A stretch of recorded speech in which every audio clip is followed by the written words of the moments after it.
ബി.ആർ.എം. ഷഫീർ, ഈ വൈസ് ചാൻസലറും സിൻഡിക്കേറ്റും തമ്മിൽ ഇപ്പോഴുടലെടുത്തിരിക്കുന്ന തർക്കത്തിൽ എന്താണ് കോൺഗ്രസിൻ്റെ നിലപാട്?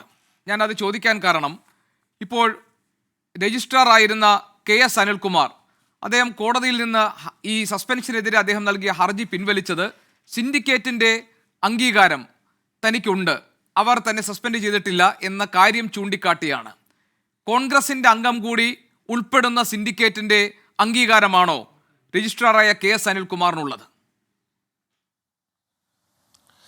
ഇവിടുത്തെ പ്രശ്നം, ഈ കേരള സർവകലാശാലയുടെ സിൻഡിക്കേറ്റ് അത് AKG സെൻറ്ററിൻ്റെ ഒരു പഠന ഗവേഷണ കേന്ദ്രമായിട്ടാണ് കുറേ കാലമായി പ്രവർത്തിച്ചുവരുന്നത്.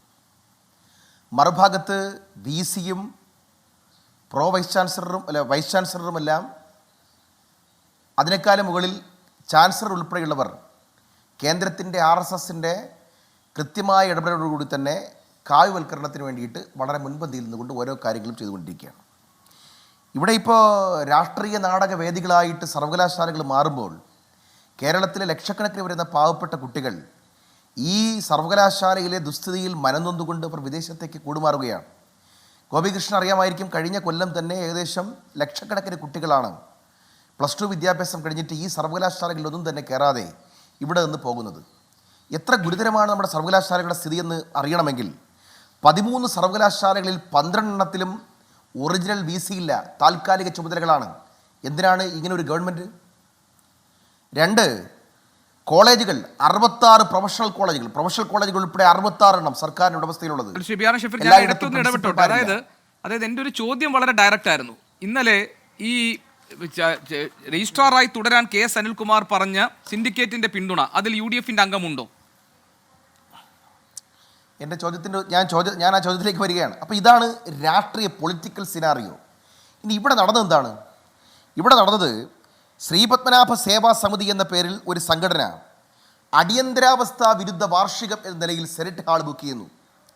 സെനറ്റ് ഹാൾ ബുക്ക് ചെയ്യുമ്പോൾ രജിസ്ട്രാറും VC-യും എല്ലാം അടിയന്തരാവസ്ഥയ്ക്കെതിരല്ലേ എന്ന്, അത് ഇന്ദിരാഗാന്ധിക്കും കോൺഗ്രസിനും എതിരല്ലേ എന്ന കോൺഗ്രസിലെടുത്തുകൊണ്ട് 21 അംഗ നിർദ്ദേശവും എഴുതി വാങ്ങിക്കൊണ്ട് ആ ഹാൾ വിട്ടുകൊടുക്കുകയാണ്. അതിൻ്റെ പിറകിൽ ഈ ശ്രീപത്മനാഭസ്വാമി ക്ഷേത്രവുമായി ബന്ധപ്പെട്ട് അതിൻ്റെ സേവാ സമിതി എന്ന് പറഞ്ഞാൽ വേറൊരു തരത്തിൽ RSS തന്നെയാണ്. അതിന് വിട്ടുകൊടുക്കുമ്പോൾ ഗവർണർ വരികയാണ്. അവിടെ ഒരു കരാറുണ്ടാക്കിയിട്ട് അതിനകത്ത് പറയുന്നുണ്ട് മതചിഹ്നങ്ങൾ പാടില്ല എന്നൊക്കെ പറയുന്നുണ്ട്. ആ ചിഹ്നത്തിലൊക്കെ അങ്ങനെ പറയുന്നുണ്ട്. പക്ഷേ ഗവർണർ വരുന്നതിന് മുമ്പ് തന്നെ ഭാരതാംബയുടെ ചിത്രം വയ്ക്കുന്നു.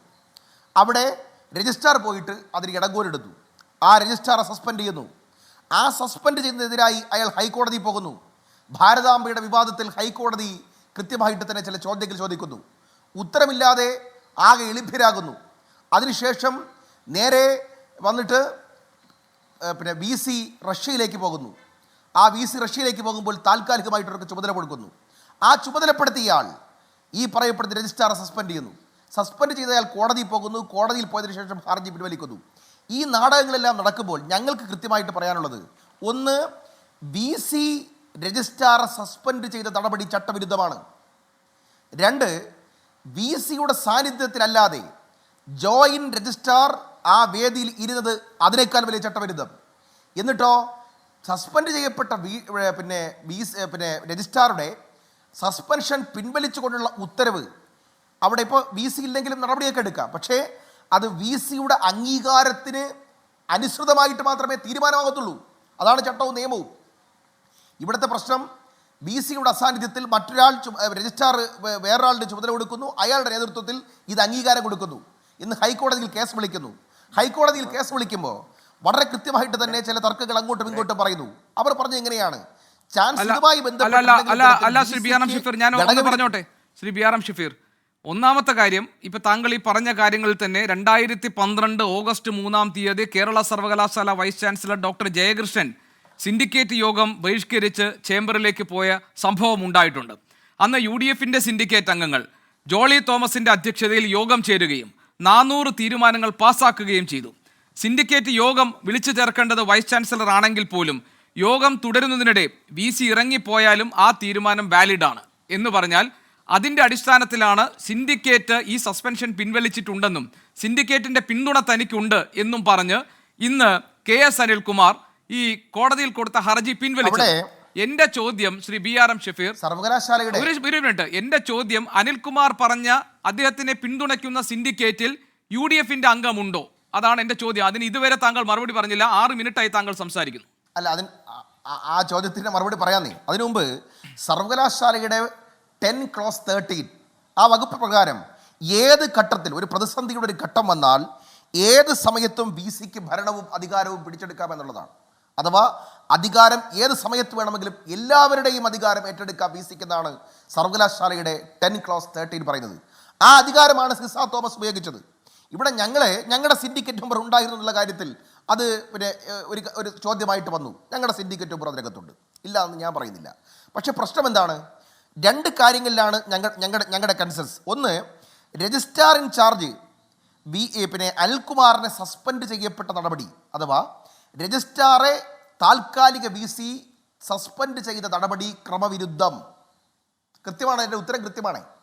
സസ്പെൻഡ് ചെയ്ത് രജിസ്ട്രാറെ ഒരു കാരണവും കൂടാതെ, അദ്ദേഹത്തിൻ്റെ വിശദീകരണം പോലും തേടാതെ അദ്ദേഹത്തെ സസ്പെൻഡ് ചെയ്ത പിന്നെ താൽക്കാലിക BCയുടെ നടപടി ക്രമവിരുദ്ധം. ആ ക്രമവിരുദ്ധം ആകുമ്പോൾ തന്നെ BC ഇറങ്ങിപ്പോയതിന് ശേഷം വേറൊരാൾക്ക് ചുമതല കൊടുത്തുകൊണ്ട് അയാളുടെ സസ്പെൻഷൻ പിൻവലിച്ച സിൻഡിക്കേറ്റിന്റെ നടപടിയും ക്രമവിരുദ്ധമാണ്. അതിൽ UDF അവിടെയാണ് എന്റെ ചോദ്യം ശ്രീ BRM ഷഫീർ. ഒന്നാമത്തെ കാര്യം, താങ്കൾ പറഞ്ഞ 10(13) എന്ന ക്ലോസ് പ്രകാരം ശരിയാണ്, വേണമെങ്കിൽ നയപരമല്ലാത്ത ഏതെങ്കിലും തീരുമാനം അടിയന്തര സാഹചര്യത്തിൽ വൈസ് ചാൻസലർക്ക് എടുക്കാം. പക്ഷെ അതിനോട് തൊട്ട് ചേർന്ന് വരുന്ന 10(13) തന്നെ പറയുന്നു, സിൻഡിക്കേറ്റ് യോഗത്തിൽ വെച്ച് വൈസ് ചാൻസലർ തന്റെ തീരുമാനത്തിന് സർവകലാശാലയുടെ അന്തിമ അഡ്മിനിസ്ട്രേറ്റീവ് ബോഡിയായ സിൻഡിക്കേറ്റിന്റെ അനുമതി വാങ്ങണം. അത് താങ്കൾക്കറിയാമല്ലോ. മാത്രമല്ല 10(14) അനുസരിച്ച് അച്ചടക്ക നടപടി എടുക്കാനും പാടില്ല. ഇനി എന്റെ ചോദ്യം, താങ്കൾ പറഞ്ഞത് വൈസ് ചാൻസലർ ഇറങ്ങിപ്പോയ ശേഷം ഉണ്ടായിരുന്ന, അതായത് ഈ ചുമതല വഹിച്ചിരുന്ന ആൾ, ജോയിന്റ് വൈസ് ചാൻസലർ അടക്കം, ജോയിന്റ് രജിസ്ട്രാർ അടക്കമുള്ളവർ ചേർന്നെടുത്ത തീരുമാനം അത് വാലിഡ് അല്ലെങ്കിൽ, ഞാൻ പറയുന്നത് ഇതേപോലെ ഒരു തീരുമാനം UDF അംഗങ്ങൾ എടുത്തിട്ടുണ്ട് 2012 ഓഗസ്റ്റ് 3-ന്. അന്ന് വൈസ് ചാൻസലറായിരുന്ന ഡോക്ടർ ജയകൃഷ്ണൻ യോഗത്തിൽ നിന്ന് ഇറങ്ങിപ്പോയപ്പോൾ നിങ്ങളുടെ അംഗങ്ങൾ ചേർന്ന് 400 തീരുമാനങ്ങൾ പാസ്സാക്കിയിട്ടുണ്ട്. അത് വാലിഡ് ആയിരുന്നു. അപ്പോൾ പിന്നെ എങ്ങനെ ഈ സിൻഡിക്കേറ്റ് യോഗം വാലിഡ് ആകാതിരിക്കുന്നത്? ഒരു മിനിറ്റ്, 400 അല്ല 4000 തീരുമാനങ്ങൾ മുമ്പിനാലെ എടുത്തിട്ടുണ്ടെങ്കിൽ അത് പരിശോധിക്കേണ്ടത് തന്നെയാണ്. ഇവിടുത്തെ പ്രശ്നം ഇത്രയേ ഉള്ളൂ. ഞാൻ അതിനകത്ത് കൃത്യമായിട്ട് തന്നെ പറഞ്ഞു, അനിൽകുമാറിനെ താൽക്കാലിക ചുമതലയുള്ള BC അദ്ദേഹത്തെ സസ്പെൻഡ് ചെയ്ത നടപടി ക്രമവിരുദ്ധം, തെറ്റില്ലല്ലോ. 2, BC ഇറങ്ങിപ്പോയതിനു ശേഷം അതിനകത്ത് ജോയിന്റ് രജിസ്ട്രാറുടെ ചുമതലയുള്ളയാൾ തുടർന്നത് അതിനേക്കാൾ വലിയ ചട്ടവിരുദ്ധം. ഇനി BC ഇറങ്ങിപ്പോയതിനു ശേഷം യോഗം തുടരുന്നതിൽ തെറ്റൊന്നുമില്ല. പക്ഷേ ആ യോഗ തീരുമാനം നടപ്പിൽ വരണമെങ്കിൽ BCയുടെ കൺകറന്റ് വേണം. അത് താങ്കൾക്കറിയാമല്ലോ. സിൻഡിക്കേറ്റ് ഒരു തീരുമാനമെടുത്താൽ മാത്രം അത് കൃത്യമായി തന്നെ ഓർഡർ ആകുന്നില്ല. അത് ഈ പറയപ്പെടുന്ന ഇറങ്ങിപ്പോയ BC കൃത്യമായിട്ട് തന്നെ അംഗീകാരം നൽകണം. ശരി, അങ്ങനെയാണെങ്കിൽ ഒരു കാര്യമുണ്ട്. ആ സിൻഡിക്കേറ്റ് യോഗം കഴിഞ്ഞ് ഇറങ്ങുന്ന സമയത്ത് UDF അംഗം പറഞ്ഞത് എന്താണെന്നൊന്ന് കേൾക്കാം നമുക്ക്.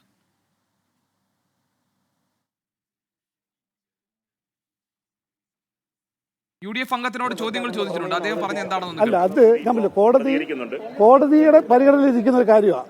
ആ കോടതിയുടെ പരിഗണന അനുസരിച്ചിട്ട് കോടതിയിൽ ഇരിക്കുന്ന ഒരു കാര്യം, അത് കോടതിയുടെ നാളെ പരിഗണിക്കുന്നത്.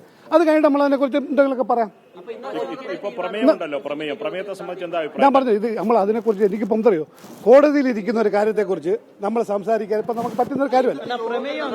ഒന്നും തീരുമാനമായില്ല. ഇന്നത്തെ യോഗത്തിൽ തീരുമാനമൊന്നും ആയിട്ടില്ല. ഞാൻ പറഞ്ഞല്ലോ, ഇത് കോടതിയിൽ ഇരിക്കുന്ന ഒരു കാര്യമാണ്. അത് കോടതി ഇന്നത്തെ യോഗത്തിൽ തീരുമാനമൊന്നുമായില്ല, കോടതിയിലാണല്ലോ വിഷയം, അപ്പോൾ തീരുമാനിക്കാം എന്നാണ്, കോടതി പരിഗണിക്കട്ടെ എന്നാണ് UDF അംഗം പറഞ്ഞിരിക്കുന്നത്. എന്ന് പറഞ്ഞാൽ സിൻഡിക്കേറ്റ് ഈ രജിസ്ട്രാറായ KS അനിൽകുമാർ തുടരാനെടുത്ത തീരുമാനത്തിനൊപ്പം UDF അംഗം ഉണ്ടായിരുന്നില്ല എന്നല്ലേ അതിന്റെ അർത്ഥം? എന്ന് പറഞ്ഞാൽ അതിന്റെ അർത്ഥം ഞാൻ പറഞ്ഞു തരാം. ഇപ്പൊ UDF അംഗം പറഞ്ഞ എന്താണ്? അവിടെ ഒരു തീരുമാനവും, നയപരമായ ഒരു തീരുമാനവും എടുത്തില്ല. അത് കോടതി തീരുമാനിക്കട്ടെ. കോടതിയിൽ രാവിലെ കേസ് അത് സംബന്ധിച്ച് വിളിച്ചപ്പോൾ ഹർജി പിൻവലിച്ചു കഴിഞ്ഞാൽ അതിന്റെ കോണ്ടക്സ്റ്റ് അവിടെ നിലനിൽക്കുന്നില്ല എന്നാണ്. പിന്നെ കോടതിക്കൊന്നും ചെയ്യാനില്ല.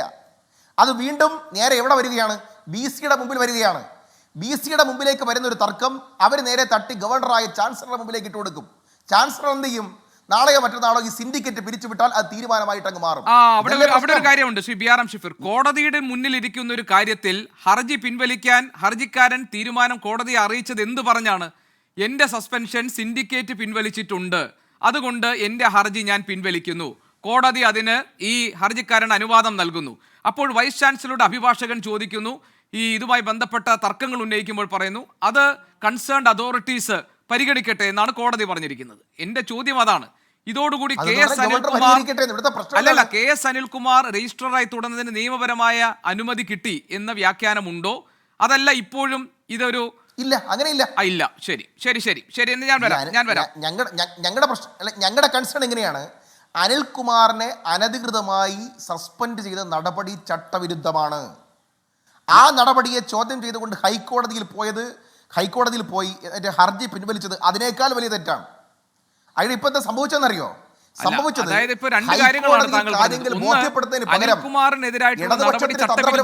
താങ്കൾ പറയുകയും അതേസമയം തന്നെ അനിൽകുമാറിനെ അതേ സ്ഥാനത്ത് തുടരാൻ അനുവദിക്കുന്ന സിൻഡിക്കേറ്റ് അംഗങ്ങളുടെ പിന്തുണയിൽ UDF അംഗമില്ല. കാരണം അതായത് ഒരേ പോയിന്റിൽ ഒരേ കാര്യത്തിൽ നിങ്ങൾ രണ്ട് അഭിപ്രായമാണ്, രണ്ട് നിലപാടാണ് സ്വീകരിച്ചിരിക്കുന്നത്. ഒന്ന്, അനിൽകുമാറിനെതിരെ എടുത്തിരിക്കുന്ന നടപടി ചട്ടവിരുദ്ധം.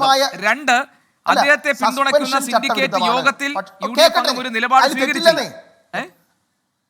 ഗോപികൃഷ്ണ പറയേണ്ട കാര്യം ഗോപികൃഷ്ണനോട് ഞാൻ പറയുന്നു, ചട്ടവിരുദ്ധമായ കാര്യം ഒരു VC ചെയ്താൽ അത് ചട്ടവിരുദ്ധം.